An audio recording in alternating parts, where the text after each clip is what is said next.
Every empire believes its money is safe. Every government insists its promises will last forever. And every time, history proves them wrong. From Rome to France, from the Confederacy to modern Lebanon, people have woken up to find their savings worthless, their salaries meaningless, and their futures stolen by systems they thought were solid. Collapse is not rare. Collapse is the rule. The real question is not whether financial systems fail, but how you protect yourself when they do. The illusion of permanence is the most dangerous financial mistake of all. We look at our bank balances, our national currencies, and we assume they are bedrock. But money is not bedrock. It is trust, and trust can vanish overnight. This is why history is so brutal and so useful. Every collapse leaves behind a trail of lessons, patterns, and warnings about what actually protects wealth and what evaporates into dust. And if you pay attention, you'll see that the survivors of these disasters were not the ones who trusted most. They were the ones who doubted first. Let's consider the Byzantine Empire, often remembered as the eastern half of Rome, that somehow survived 1,000 years after the Western Empire fell. At the heart of its economy was the gold solidus, a coin so reliable that merchants across Europe, the Middle East, and Asia accepted it without question. For centuries, it was the closest thing the medieval world had to a global reserve currency. But here's the part loyal viewers will appreciate. You'd think they would have learned from Rome's earlier disaster with the silver denarius, when emperors kept debasing it until it was basically tin with a silver wash. We've told that story before, but no. Centuries later, the Byzantines made the same mistake with gold. They began shaving its purity, stretching it thinner, mixing in cheaper alloys. At first, no one noticed. Then, trust cracked. The coin that had anchored Mediterranean trade became just another piece of political fiction. Debasement destroyed its credibility, and with it, the Byzantine economy lost the stability it had once enjoyed. So what survived? Not paper promises, not government decrees. Merchants who had quietly hoarded real gold or land outside imperial reach preserved their wealth while everyone else saw their money evaporate. This is the first timeless lesson. Governments cannot resist the temptation to dilute their money, and when they do, real value flees to assets they cannot counterfeit. However, not every collapse stems from rulers tampering with coins. Sometimes it comes from shocks that strike out of nowhere. In the mid-14th century, Europe was struck by the most devastating pandemic in its history, the Black Death. Between 1347 and 1351, as many as half of all Europeans died. Cities emptied, villages vanished, trade routes broke down. And yet, the economic story of the plague is more complex than a simple catastrophe. Because when half the labor force disappears, labor becomes precious. Survivors could demand higher wages. Food and land, once scarce, became relatively abundant compared to people. Families with liquidity, silver, goods, or simply the ability to work suddenly had leverage they'd never dreamed of. Land that once cost a fortune could be bought for a fraction. Houses stood abandoned, fields unplowed, and the survivors were in a buyer's market. If that sounds uncomfortably familiar, it should. During the COVID pandemic, we saw a modern version of this. Supply chains disrupted, governments printing trillions to prevent the machine from seizing up, and a wave of inequality as those with liquidity bought assets while those living paycheck to paycheck fell behind. In the United States, housing prices soared, stock markets recovered almost instantly, while millions of ordinary people scrambled to cover rent. The pattern is clear. Pandemics redistribute wealth. They always have. Survivors of the Black Death leveraged scarcity to climb the social ladder. Survivors of COVID with liquidity acquired properties, stocks, and businesses that others could no longer hold. The lesson is not comforting, but it is true. Crises reward those with reserves and punish those without them. And while pandemics show us how quickly shocks can flip an economy, the collapse of banking in Renaissance Florence shows us something equally vital. Institutions that seem too big to fail can fall like dominoes. In the 1340s, Florence was Europe's financial capital, home to powerful banking families like the Bardi and Peruzzi. These houses had lent heavily to kings, most disastrously to Edward III of England, who defaulted on enormous loans during his wars with France. When Edward stopped paying, the banks collapsed. collapsed. Depositors were ruined.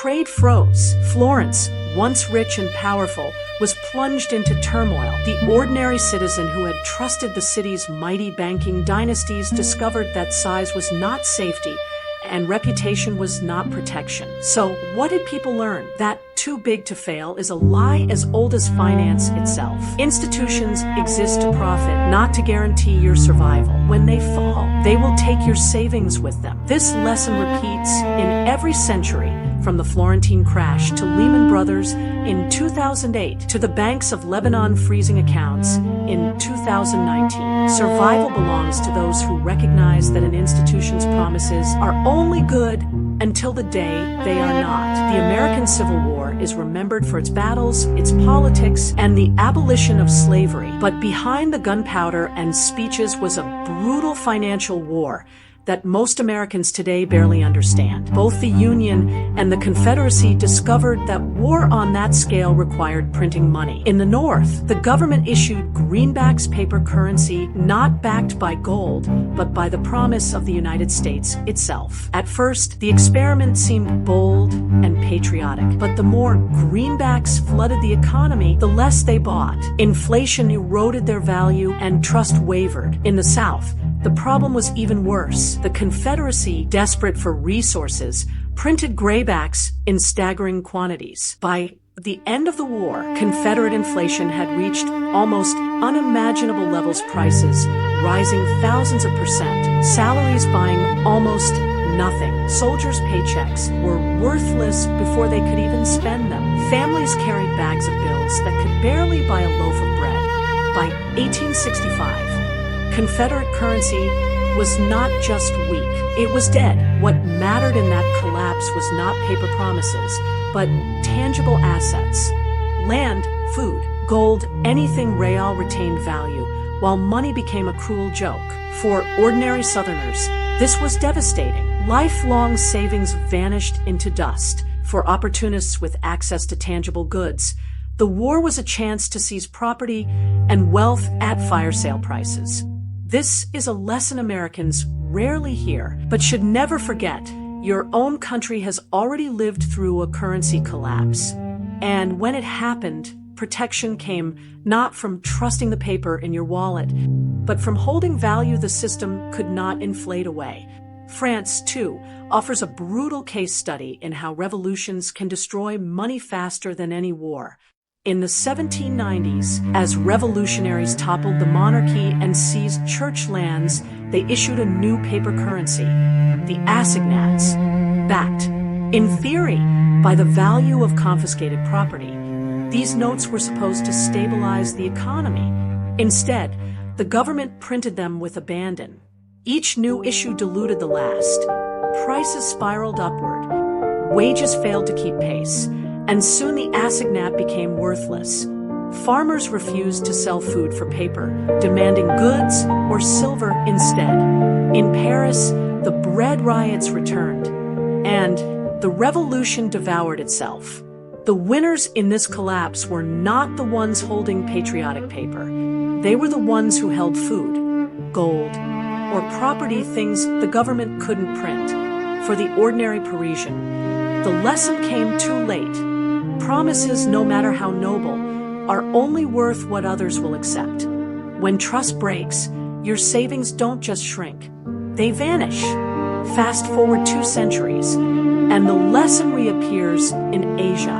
In 1997, what began as a speculative attack on the Thai baht spiraled into a regional crisis. Thailand had borrowed heavily in dollars, confident that its currency peg would hold.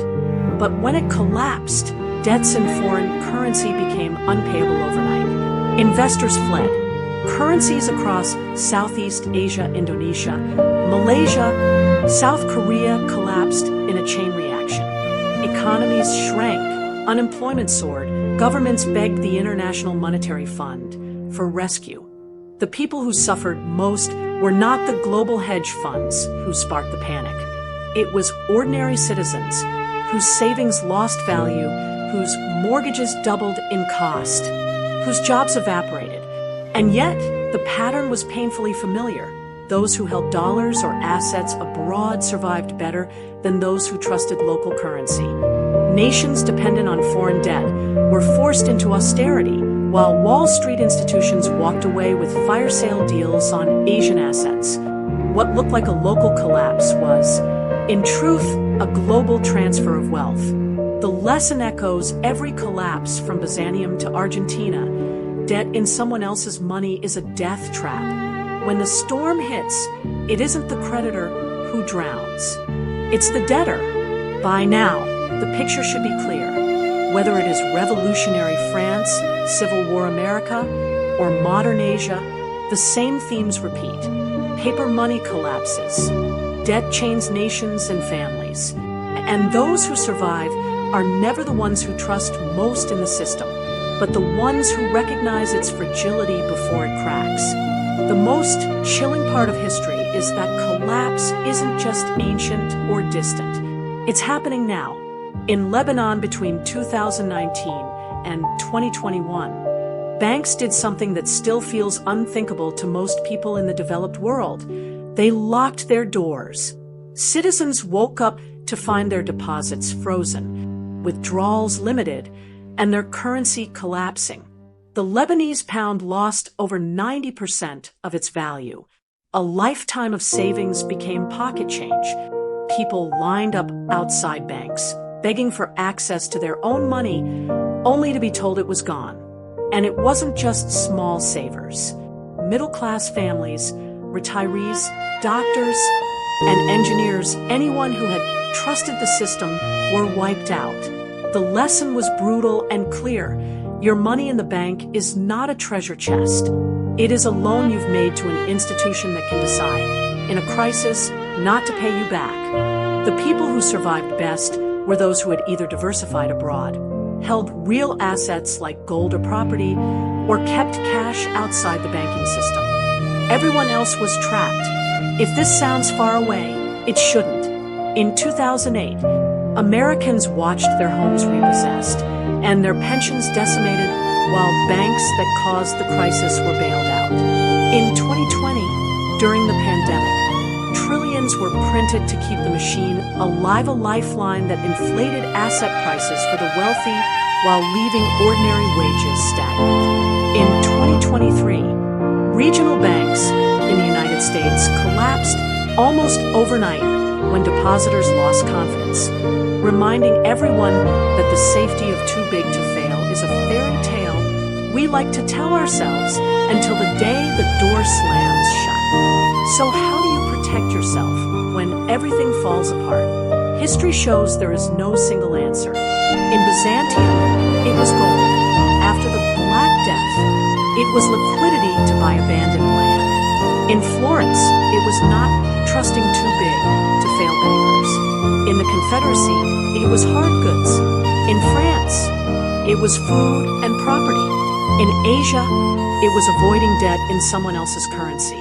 In Lebanon, it was getting out of the banks before they closed their doors. The patterns change, but the theme is constant. Survival comes not from blind trust in paper or institutions, but from recognizing what holds real value when illusions collapse.